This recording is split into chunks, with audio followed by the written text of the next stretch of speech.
శ్రీ పోతులూరి వీర బ్రహ్మేంద్ర స్వాములు వారు రాసినటువంటి కాలజ్ఞానంలోని ఉన్నారు. ఇక రెండో విషయాన్ని కూడా మనం తెలుసుకుందాం.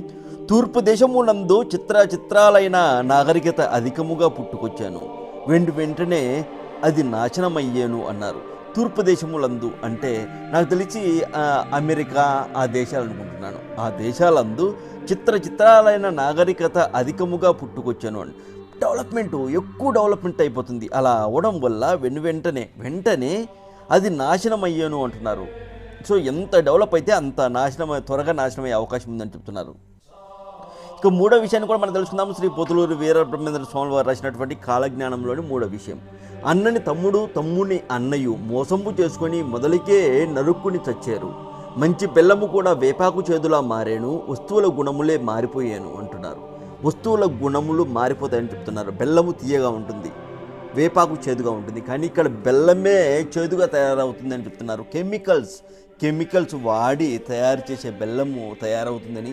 ఇలా నిజంగా మనకు దొరికేటి అన్నీ కూడా ప్రకృతిలో దొరికేటి ఏవి దొరకవు, అంతా కూడా కెమికల్స్ ద్వారా తయారు చేసుకోవాల్సింది వస్తుందని చెప్తున్నారు. ఇక అన్నని తమ్ముడిని అన్నయ్య మోసంబు చేసుకుని మొదలుకే నరుక్కుని చచ్చారు అంటున్నారు. గొడవలు, ఇంటిలో సమస్యలు, ఆస్తి గొడవలు లాంటివి అండి. శ్రీ పోతులూరి వీర బ్రహ్మేంద్ర స్వాములు వారు రాసినటువంటి కాలజ్ఞానంలోని ఉన్నారు. ఇక రెండో విషయాన్ని కూడా మనం తెలుసుకుందాం.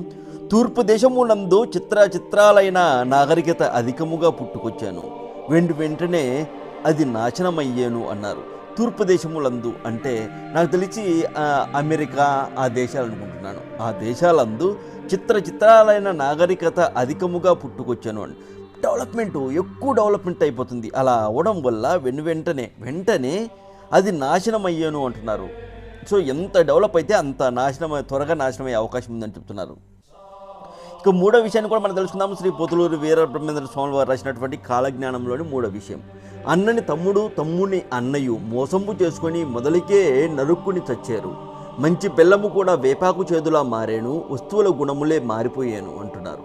వస్తువుల గుణములు మారిపోతాయని చెప్తున్నారు. బెల్లము తీయగా ఉంటుంది, వేపాకు చేదుగా ఉంటుంది, కానీ ఇక్కడ బెల్లమే చేదుగా తయారవుతుందని చెప్తున్నారు. కెమికల్స్ వాడి తయారు చేసే బెల్లము తయారవుతుందని. ఇలా నిజంగా మనకు దొరికేటి అన్నీ కూడా ప్రకృతిలో దొరికేటి ఏవి దొరకవు, అంతా కూడా కెమికల్స్ ద్వారా తయారు చేసుకోవాల్సింది వస్తుందని చెప్తున్నారు.